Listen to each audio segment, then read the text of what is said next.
जय जगन्नाथ सांग मैंने मु आज माछर गोटे नुआ रेसिपी बनाऊँगी से आमको बेसी किसी सामग्री दरकार नहीं। माछ मु फास्ट माछ को भाजी नहीं जाइली माछ को मुझे कंटा बाहर कर दूची। तो माछ को मु कंटा सब माछरू सब कंटा बाहर कर दूची। माछर तो आपण मैंने बहुत प्रकार रेसिपी बन खाई थे एमती बन खातु ना केमिति लागिबो मते तापर कमेंट रे जणेबे।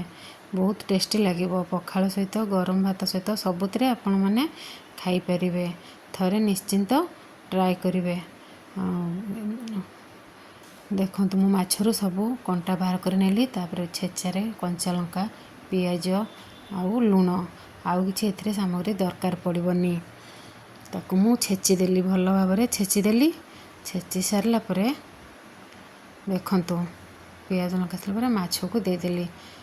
माछ देखो तापर मु माछ को भी छेचीदेवी भल भाव छेचा साहाय्य छेचीदेवी। छेची सारा देखो माछर टेस्ट केमती देखा।